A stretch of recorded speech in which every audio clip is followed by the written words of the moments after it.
So yan, we are in our kamustahan session. So ito po yung um, ating youth group, yung devotional and mental health conversations natin. So may I invite someone to pray. Pwede ba si Marinela mag-pray sa atin to open us in prayer?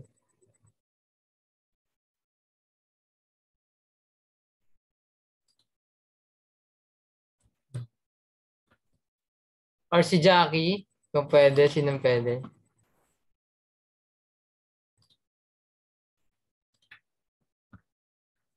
Sino bang available?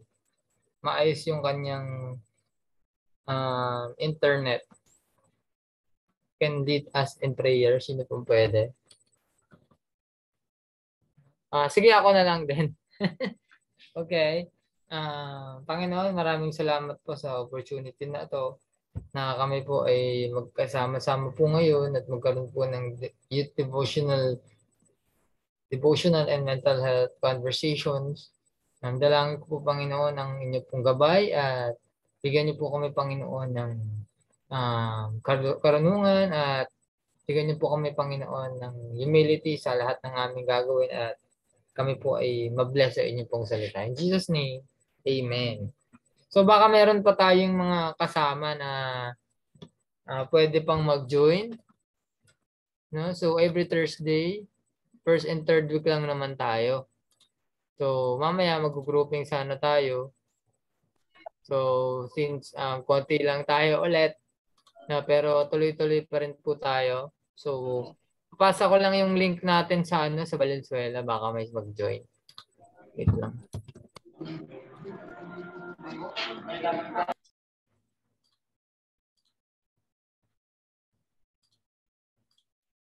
Sige po. Wait lang.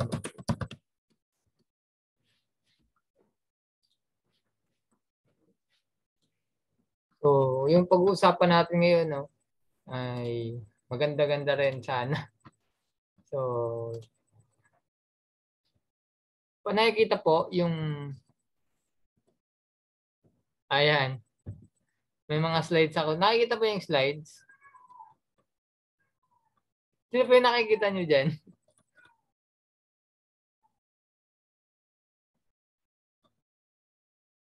Hello? Yes po, kita naman. Sino po yung nakikita dyan? Si Yorme. Yorme, yan. Next. Ayan. Sino po yan? Type nyo po sa comment section. Ping. No, kanya-kanya silang hashtag di ba? Isko, sabi niya, Isko Moreno para sa bayan, Bilis Kilos para sa bawat Pilipino. No, ito naman ang hashtag niya, ayusin daw niya ang gobyerno, ayusin ang buhay ng Pilipino. Ito, gobyernong Lenny Lead. No, gobyernong tapat, angat buhay lahat. Ayan, magagawa naman. And then of course, so si PBBM ay bangon bayan muli. Si Inday, ang hashtag niya, mahalin natin ang Pilipinas. No? So ayan, makita nyo, iba't ibang mga hashtag na nakaraang mga eleksyon, pero ang bansa po ay napakahalaga ng presidential election ng nakaraan. Ang bansa natin ay kailangan po ay may gabay ng Panginoon. So ang title po natin ay Bansang Pinagpalang Lubos, to be found in Psalms chapter 33 verse 12. Sabi diyan, mapalad ang bansang si Yahweh ang Diyos, mapalad ang bayang kanyang ibinukod. Awit 33 verse 12. So, paano magiging mapalad po ang isang bansa? Paano pagpapalain ng lubos, no? Kasi yung title natin, Bansang Pinagpalang Lubos. Ang isang bansa po ay magiging pinagpalang lubos o pagpapalain ng Diyos kapag ang isang bansa ay kinikilala ang Diyos.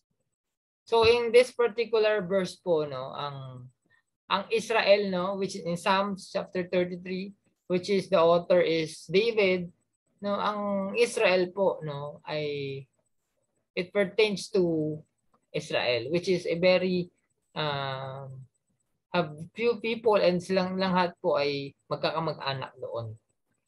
So, this nation, no, ito pong bansang ito, can pertain to a family or a race, ano, sa o isang tribo, no. So, ang atin pong bansa, no, ay pagpapalain ng Diyos kung tayo po ay kumikilala sa Panginoon. Ang ating pamilya ay pagpapalain ng Diyos kung kinikilala natin siya.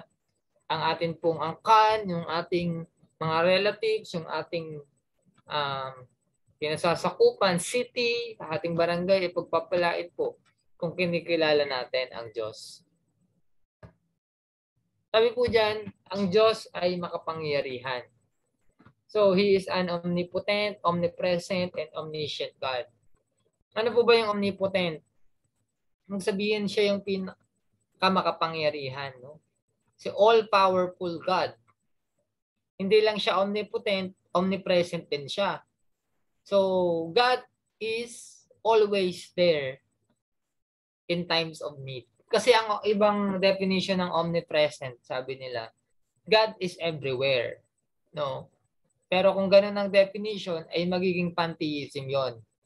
Kasi sa lahat ng sulok nandyan, even in sa loob ng baso, sa loob ng garapon, ano, magiging pantheism ito. Pero ang pinaka-definition ng omnipresent po ay ang Panginoon ay laging nandyan sa oras na kailangan natin siya. So, ang Diyos na makapangyarihan po ay hindi lang omnipotent, hindi lang omnipresent, kundi siya rin po ay omniscient God. So, ibig sabihin, alam niya lahat ng mga pinagdadaanan natin sa ating buhay. Ibig sabihin, bago ka isinilang, nakaplano na yung lahat ng mangyayari sa buhay mo, sa buhay ko. Kasi just nga siya, no? Kasama yan sa kanyang foreknowledge. He already foreseen what will happen. So, alam ng Diyos ang lahat ng mangyayari sa daigdig na ito. At kung magbabasa po tayo sa scripture, no, maraming beses nakasagutan na yung mga pariseyo. Alam niyo yung mga pariseyo? Sa gospel, pag binasa niyo yung gospel, umiikot yan, puro mga Pharisees ang kalaban ng Panginoon eh. No, yun yung mga talagang, ang Pharisees po ay hindi sila Antichrist, pero sila ay naniniwala po sa mga Old Testament scriptures. Ibig sabihin, mga banal itong mga ito, mga religious person ito.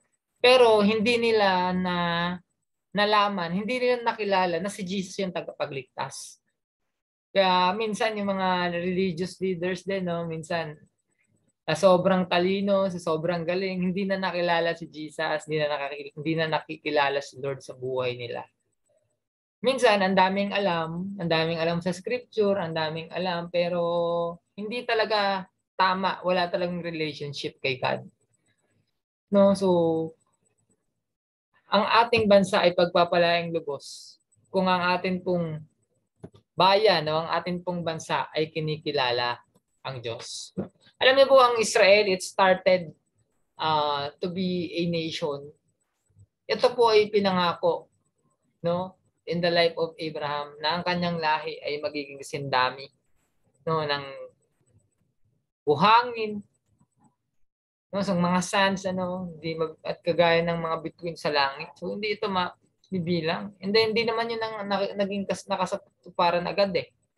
No, at yung kanyang pangalan ay magiging tanyag in Genesis chapter 12. Di naman yan nasa katuparan agad eh. No? So mahabang panahon, dumating si Isaac, dumating din si Jacob, no, nagkaroon siya ng 12 tribes, nagkaroon ng 12 tribes hanggang sa dumami yung kanilang lahi. So alam niyo po, basic unit of the nation is your family. Wherever we are, kung tayo po ay naniniwala at kumikilala sa Diyos, pwede pong mag-start sa atin yung tunay na pagbabago. Nakita niyo yung mga hashtag kanina, yung mga tumakbo, no? Ayusin ng gobyerno, gobyernong matapat, angat buhay lahat, ano? So, bilis kilos. Alam niyo po, lahat ng mga hashtag na yun, hindi kayang magbago, ibagbuhin ng Pilipinas. Dahil lang makakapagbago lang sa Pilipinas at sa mundo ay ang Panginoon. No? Of course, we acknowledge that PBBM is God-ordained leader para sa Pilipinas. Kaya siya nanalo kasi gusto yun ng Panginoon. Ito ang kalooban ng Diyos sa atin. So, hindi lamang Diyos na makapangyarihan yung ating kinikilala, kundi Diyos na mapagmahal. Naniniwala po ba kayo ang Diyos ay mapagmahal? Kung naniniwala kayo, can you type 2 sa inyo pong comment section? Please type 2 if you believe na ang Diyos ay mapagmahal. Alam niyo po, nag-aalala ang Diyos sa atin. Every time na may problema tayo, nararamdaman niya tayo. May emosyon ang Panginoon. God is grieving. No, nararamdaman ng Diyos ang pinagdaraanan mo. Whatever you are experiencing right now, alam ng Lord yan eh. Alam ng Diyos yan kung ano man yung dinadaanan mo sa buhay ngayon. May awa po at biyaya ang Diyos sa iyo. Ang Diyos ay totoo. Diyos na totoo at hindi mga Diyos-Diyosan. Sometimes, alam niyo po, tayo, nagiging Diyos na natin yung sarili natin sometimes eh. Kasi hindi na nasusunod si Lord. Na ano po ba yung mga Diyos-Diyosan, yung mga gods? Ito yung something na nag-overpower kay Lord sa ating buhay. Hindi na si Lord yung nagko-control sa atin kung hindi ito ng mga bagay nito. Like ourselves. Kapag hindi si Lord ang nasusunod at ang sarili mo, nagiging Diyos-Diyosan mo na yung sarili mo. Ano pa? Yung kayamanan, yung wealth, no? Sometimes, it becomes God in our lives. No? Hindi lamang po yun, yung atin pong mga kahusayan, yung ating mga talents na meron po tayo, yung ating panlabas na kaanyuan, sometimes, nagiging Diyos-Diyosan po ito. No? Hindi man in human form, hindi man siya estatwa, kundi ito ay something na pumapalit kay Lord bilang Diyos sa ating buhay. So, mga kapangyarihan, mga hayop, palamat, walang buhay na likha, no? So, sabi ko kanina, number 1, ang bansa ay pagpapalain lubos ng Panginoon kung sila ay kumikilala sa Panginoon. Pangalawa, kapag ang bansa ay kumikilos po sa katwiran. Verse 34, sa Proverbs 14 verse 34, ang katwiran ay nagpapadakila sa isang bayan, ngunit ang kasalanan naman ay nagdudulot ng kahihiyan. Kapag ang bansa ay kumikilos po sa katwiran, no, especially sa pag-iisip, sa thinking. Kaya napakahalaga po na meron pong at least mga Christian leaders sa atin pong gabinete, sa ating gobyerno, so that at least the nation will be guided according to the scripture, according sa gusto ng Panginoon mangyari. So the nation must act with righteousness sa kanyang pagsasalita. No, yung mga tao sa isang bansa, no, dapat maging maayos sa pagsasalita, sa pananalita sa isa't isa para maging united, hindi magkagulo, hindi magwatak-watak. Kasi sometimes, yung atin pong pananalita, ito yung nagde-divide sa bansa eh. No, lalo na kung kilala kang tao, you are a famous person, especially in politics, yung mga salita mo, tapos may mga kasama ka, may mga kampi ka. Siyempre, kakampihan ka, itong kaaway mo, kalabanin nila, pagkasalitaan nila ng sama. No, so, siyempre, we need to act with righteousness sa ating pagkasalita, of course. Kasama yan. At of course, sa paggawa, yung ating pong mga ginagawa, kailangan natin siyang i-check. Siyempre tayo, MYO, we are doing something para naman ito sa ikakabuti ng lahat and we are doing it with righteousness ng katwiran. Kasi masarap naman po tumulong. I believe kung mayroong mga mababait na tao sa mundo, dapat yun yung mga nakakilala sa Panginoon. At ito rin yung gusto ng Diyos eh. No, yung mga projects, yung mga social community activities. Like feeding, si Jesus nagpakain niya ng 5,000 ng 4,000, makikita niyo sa scripture yon. Like medical mission, si Jesus nagpapagaling. Nagpapalayas ng mga demonyo. So, even si Jesus ay nag-serve siya sa tao at pinakitaan niya ng mabuting gawa.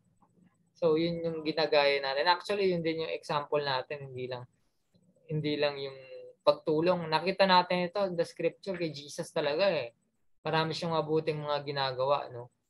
So, iba nga lang yung system ngayon kasi nasa 21st century na tayo. And pangatlo, pinaka-importanteng point, ang bansa ay pagpapalayang lubos kapag ang bansa ay nagtitiwala sa Diyos. Ngayon, Psalms 20 verse 60 to 70, ngayon ko nalalaman na si Yahweh ang nagbigay sa pinili niyang hari ng kanyang tagumpay. Siya'y tinutugon niya mula kalangitan, mga dakilang tagumpay kanyang makakamtan. Alam niyo po yung ating mga success. Ito po ay ordained ng Panginoon. Hinayaan ng Diyos. Pinermit niya to happen for us. To show us that He is trustworthy. No? Verse 7, Psalms 20 verse 7, mayroong umaasa sa karawahing pandigma at mayroon ding sa kabayo nagtitiwala. Ngunit sa kapangyarihan ni Yahweh na aming Diyos, nananalig kami at umaasang lubos. So ito pong mga kalaban nila David ay mga matitindi. Alam niyo po ba ang Israel, kung pag tinignan niyo sa mapa ang Israel, nasa gitna yan ng mga superpower nations, Iran, Iraq, Saudi Arabia. Tignan niyo po yan sa mapa, tignan niyo kung ano yung mga katabi. At yun po, nag-try na sakupin sila, ang Israel. Pero wala ni isang nagtagumpay. Alam niyo kung bakit po? Dahil sa tulong ng Panginoon. Hindi nila kayang magtagumpay kung sila lang, sarili lang nila. Nasa gitna po sila ng mga powerhouse nation noon eh. Pero hindi po sila nagape dahil sa tulong ng Panginoon. Hindi sila nagape basta-basta. Na meron silang natatalo minsan pero hinahayaan kasi ng Diyos yun to happen para matuto sila na magtiwala ulit sa Lord. So ang bansa po ay kailangan magtiwala sa Diyos sa pag-unlad ng ekonomiya, no? Economy of our nation, no? Sa pagsasakay sa mga individual na buhay at sa kagalingan, physical man or spiritual. So in summary, no, paano pagpapalain lubos ng Diyos ang bansa? Kapag ang Diyos ay kinikilala ang Diyos, kapag ang bansa ay kumikilo sa katwiran, at kapag ang bansa ay nagtitiwala sa Diyos. So yun lang po yung aking i-share. So we'll be moving forward po sa ating kumustahan session. Dahil 5 lang naman tayo, sir. Siguro I think we can cater naman lahat kasi 5 lang tayo. So sige po, magkamustahan tayo. Ito po yung ating mga tanong, yung mga questions na sasagutin natin, of course. So I will just share the screen. Wait.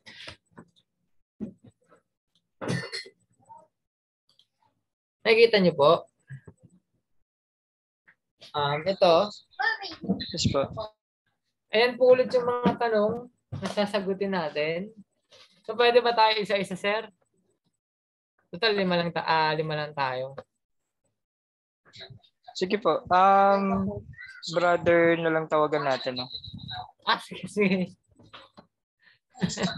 Maganda yung nag-brother Charles ka, no? Para mas parang brother Eddie Villanueva. Oo, pwede. Pwede. Para pag tumakbo, pwede. Brother. Sige. Sige po, mga bro, mga sis. Sino po gusto mauna? Siyempre, yung babae na kaya paunahin natin. Ladies first. Si Marinela pa.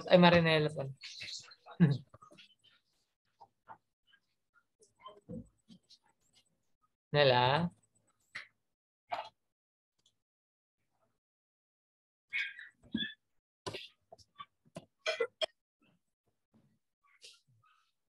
Wala siyang mahina net. Si JP na lang muna. Papasok ko to sa Facebook, ha. Alin po? Itong video natin. Sige po. Saka sa YouTube.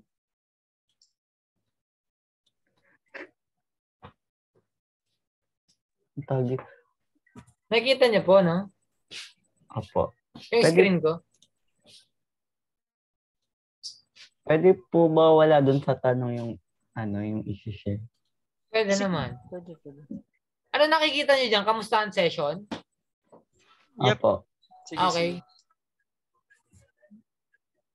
sige. Yun lang, lang po sa akin. Kaya ako din po pinili si BBM na president kasi nakikita ko sa kanya yung pagsiserve sa sa country natin. Tapos yung like Jesus na kahit ang daming umaaway sa kanya or gumagawa ng masama pero hindi siya nagigante. Yun lang po. Wow, thank you. JP, can you answer this questions? Kasi this is for mental health, actually mental health conversation. Yung kumusta ka na sa org na to. Nababasa mo ba? O hindi? Opo. Or Ngayon, pwede mong i-skip yung ibang ayaw mong sagutin. Oo, yes.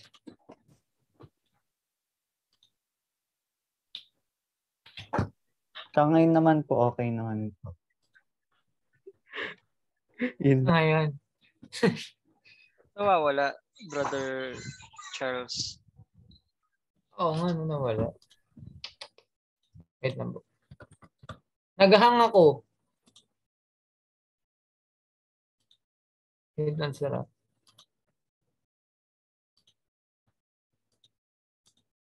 Naglolo ko siya. First time mo ba sa ganito, JP? After third? Pang third na natin to, no? Brother Charles. Brother CD ba or Brother Charles? What do you prefer?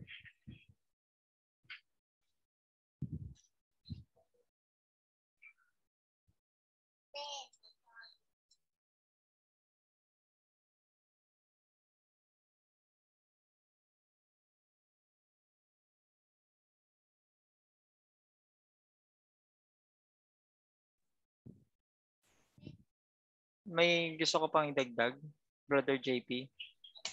Sir, kita na po. Yes po, kita na. Thank Baka you. may gusto pang idagdag si Brother JP dito. Okay na po.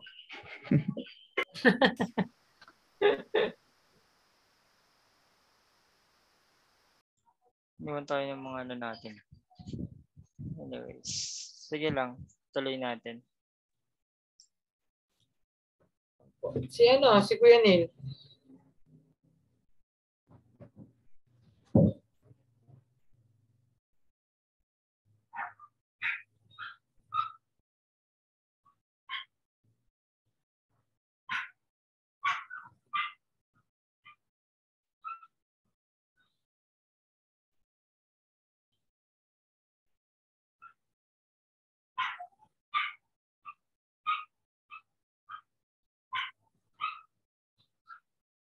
Si Kuya Neil. Nandyan. Baka mga hindi maayos yung connection.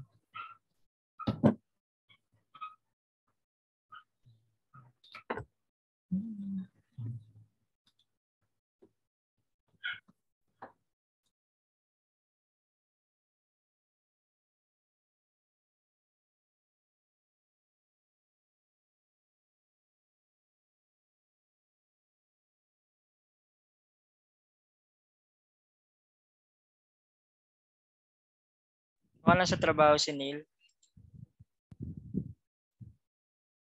Oo nga, sir eh. Asan ba yung tanong uli? Ano? Kung kumusta ang session? Si Ping Lacson na kita ko dito eh. Wala, sino daw gumawa? Ba't ganun? Patay ka kay JP. Sino daw gumawa yung mga questions? Ako. Pang mental health yan eh. Oo. So yun. Baka nasa work si si Neil. Sige sir, kung sino lang po yung available. Okay. Ano ba? Sino mauna sa atin? Si Jackie, since bagong pasok si Si Jackie. Jackie na... Ay, sige, si Jackie. Hello guys. Sorry, naglolok ang aking hiwagang signal. Ano Questions ba na na tayo. gawin? Ayan, Ano sagutin gawin? yung questions. Same lang Just, natin, diba? Same lang yung question nung first. yes. Ganun talaga, same talaga.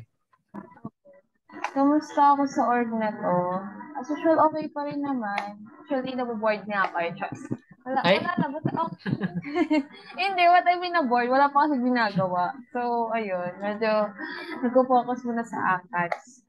Tapos, saan ka na, area na nahihirapan? Wala naman. Kasi, ang tawag nito, kapag nahihirapan naman kasi ako, may help nila Ate Feb. So, hindi ako ganun nahihirapan. Oy, nawala yung question. Charles, Nawala. nawala. Nandun ka sa nag-a-apply. Ano lumalabas yun? Naka-ano ka yata, naka full screen ka. Ay, ganun. Oo, pag Wait naka nga. full screen ka, kapag nilipat-lipat mo yung hindi siya nag-stay dun sa kung saan mo nilagay. Ay, ganun. Wait lang. Yeah. Oo, that kuya tab lang. Oo, Sige, sige. same lang, tab lang yung Okay, okay, wait.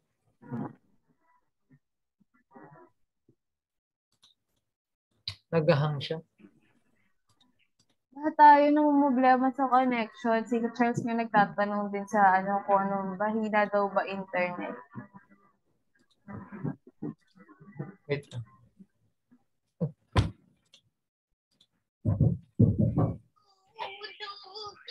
Wait lang ah. Go lang, take your time. Papasok ko nga pala to sa YouTube tsaka sa Facebook. Kaya Sige, kung yung may... tanong last week yun. Wait. Wait lang, check ko nga kung may kopya pa ako dito. Natabunan na yata yung sinend ni Red. So, may yung tab dito. Hindi. Ito yung... Parang pag nag-share screen ka po ata, may lalabas na option. Ayan na. Okay na. Ayan. Saan ako nahirapan? Wala. Kasi hands-on naman sila Ate Feb. So kapag may konting questions dun sa part na yun, nalalapitan ko naman sa. So wala naman. Relationship sa iba. Anong relationship ba? Joke. Okay naman. Masaya naman pag may mga events or ganap tayo sa org. Masaya naman. Hindi sila ganun kahirap kasamahan. Kasi syempre magkakasama na tayo sa dating org. So hindi na ganun kailangang manibago, kumbaga. Hindi na ganun kahirap makisama sa kanila, ganun. Paano nakatulong? Ano, parang may mga parts sa akin na na-open. Kunwari, so may fear ako sa reporting. Pero dahil dito nakakapag-report ako, pero sa una nun may takot pa. Pero yun, na-enhance ko siya na paunti-unti, nawawala-wala yung kaba, pero nandun pa din talaga siya. Pero parang nare-lessen, kumbaga. Kasi, ayun nga, sa mga tulong din yung mga heads natin, syempre yun, na-enhance, nare-lessen yung kaba. Suggestion, syempre, more activity na magkakasama tayo para hindi then, enjoy lang talaga. Enjoy lang while nasa work. Para, walang bigat na nararamdaman and puro saya lang. Walang masyadong stress. Yun lang. Ayun lang. Yun lang sa akin, Okay. Charles. Sige po. Thank you. Welcome. Isa Rodel na. Plus ka na, brother Charles. Ay, opo.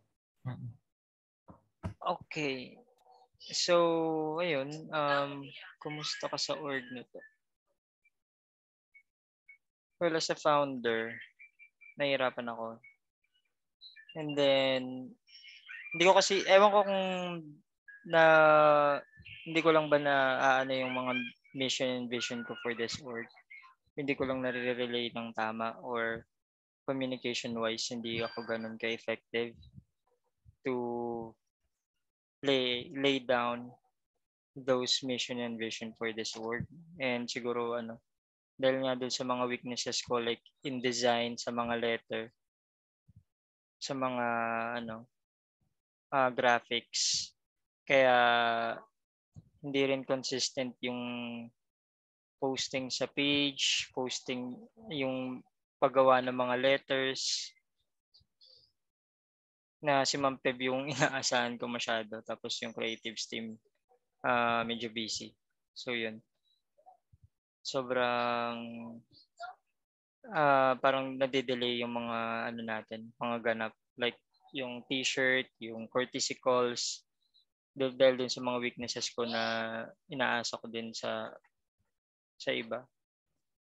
And, yun yung mga nahirapan ako kasi matagal ko ng weakness in design, yung paggawa naman ng letter, madali lang naman siguro yun. Pero yun nga, since may template tayong sinusunod, hinihingi ko pa yung templates para if ever, kung busy man si Ma'am Pev or yung creatives, magawa na at maituloy-tuloy na.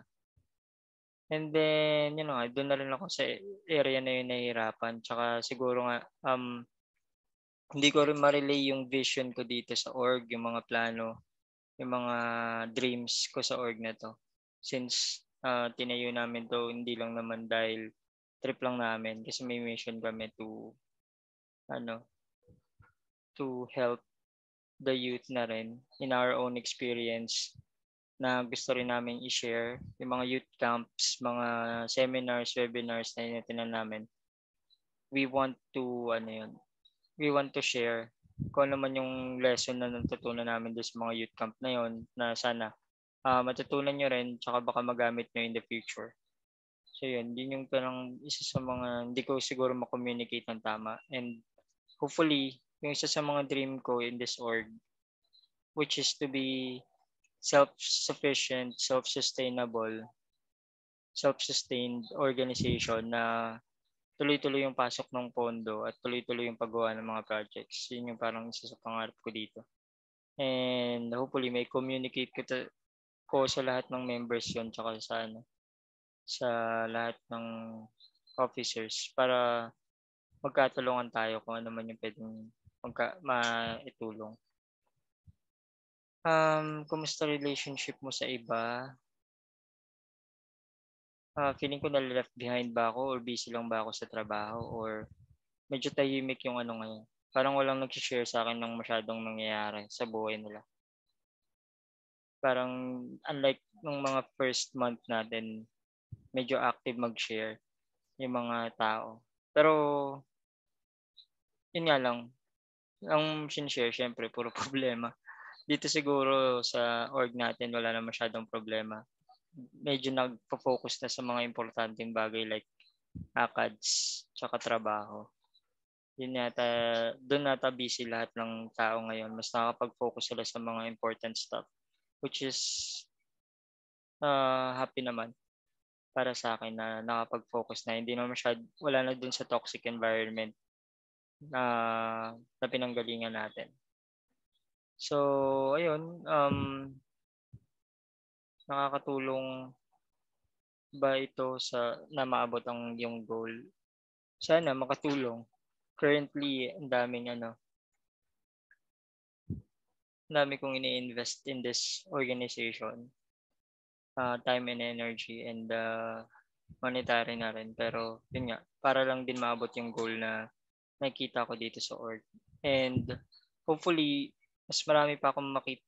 Yung suggestion ko lang, sana tuloy-tuloy lang yung magtuloy-tuloy na rin yung activity. Tsaka mas marami pa kayong umattend ng mga ganito, meeting, tsaka mga webinars natin, mga para hindi lang kayo busy. Para hindi lang kami ni Charles o hindi lang konti yung yung gumagalaw sa organization na to at mas mabilis nating ma-achieve yung mga goal natin. Tsaka may may marating tayo dito in this organization. So yun lang yung sa akin. Ikaw na, brother? Thank you po, brother. So, brother din, pwede ba brother din tawag ko muna sa'yo? Sige po, yan na lang. Brother na lang tayo kasi yung sir, parang masyadong brother, formal. Diba? Sige. So, yung kumusta ka sa org na ito, so I'm growing kasi nagagamit ko yung pinag-aaralan ko. Although, hindi naman din ako ganun kahusay katulad ng iba. Alam ko, marami naman na kayo na pakinggan inspirational, pastor, ganun. So, ako alam ko, willing pa ako matuto mag-learn about this kasi nangangapa pa rin ako na dahil iba kasi ang sa organization ang mag-lead ng mga devotions and mental health kasi dapat balance dito, Kuya Rod. Hindi puro religious, hindi puro church. Kundi dapat balance talaga. Kaya binabalance ko din yung aking mga share kahit paano. Kaya may mga tanong na ganito kasi kapag nasagot yung mga natanong na to, malalaman mo na yung kanyang mental health in this organization kung nahihirapan ba siya or nagkukos ng stress itong org sa kanya. Kaya talagang primarily, number 1, kamusta ka sa org na ito? So, saan mga areas ka nahihirapan? So, saan mga areas ba ako nahihirapan? In this activity, halimbawa, for example, ang hirap magkaroon ng sa logistics, no? Ewan ko kung busy lang. Siguro busy yung iba sa work and studies or pang-officers lang talaga ba ito po? Or kasi may mga GC tayo na pwedeng babaan yan eh. So, siguro dapat i-clarify natin kung for officers lang mo or kasama lahat ng members in all shop ng mga ibang members. So, bukod doon, wala naman, di ako nahihirapan sa ibang areas. No? Kasi, maluwag naman. And kapag hindi ako pwede, busy sa school, naintindihan naman nila Brother Rodel, nila Sister Ted. Number 3, kamusta relationship mo sa iba? So, I'm good. Mabuti naman yung relationship ko sa iba. So, I don't know kung may mga difficult person na hirapan makisama sa akin kasi hindi ko alam. Pero ako wala naman. So, meron akong mga kaibigan noon hanggang ngayon kaibigan ko pa rin. And of course, yung mga nakasama ko, mga nakachat ko before, na nasa org ko din. Yung mga nandito, especially yung mga nandito, mga kaklose ko. Tapos nakakasama ko rin. No? Si JP gusto ko pa rin makaklose din, mas makilala pa. Hi JP. So, number 4, nakakatulong ba ito upang maabot ang iyong goal? Yes, nakakatulong po ito dahil I'm preparing for the election sa 2023. Na kung kalooban naman ng Lord bakit hindi ako mananalo? So, of course, ginagampanan ko din yung mga tasks dito sa barangay. I'm assuring na lahat ng tasks dito ay makakatulong, magagawa ko yung best ko sa kabataan man, sa elders man, sa youth, simbahan man. I'm doing my best. And malaking bagay yung Marcos Youth organization and it helps me also to boost my hindi naman popularity kasi kailangan to boost my leadership experiences and talagang malaki ang respeto nila sa akin especially because of this organization. Na nakita nila meron akong samahan, kasama kayo, no? And talagang they are honoring PBBM, mga Valenzuelano, particularly sa barangay ko. Number 5, ano pa ang mga suggestions mo? Suggestions ko, let's grow. Attendan natin lahat ng mga activities kasi sayang na yung pagkakataon natin na to grow, pagkakataon natin to learn something new, no? Kahit na hindi mo, parang ayaw mo ng message, ayaw mo ng tuturo, ganun. It's an opportunity to grow and learn. So, yung suggestions ko, mag-active tayo and let's support the vision of our leaders dito sa MYO. Kasi it is for the good of everyone. Na hindi lahat ng organization nakakapag-offer ng ganitong devotional, tayo lang. So, thank you again, Sir Rod, sa lahat ng mga umaten. Maraming salamat po sa inyo. And alam ko, masaya ang Diyos dahil meron tayong ganitong gathering. Hindi lang tayo tutulong sa iba, hindi lang tayo politically centered, kundi spiritually we are God-centered tayo na organization. And I believe tutulungan tayo ng Diyos maging successful. So yun lang po and thank you and God bless. Back to you, Sir Rod. Brother Rod. Alright, thank you. Stop ko na yung recording. Na. Yes po. Sige pa. Thank you.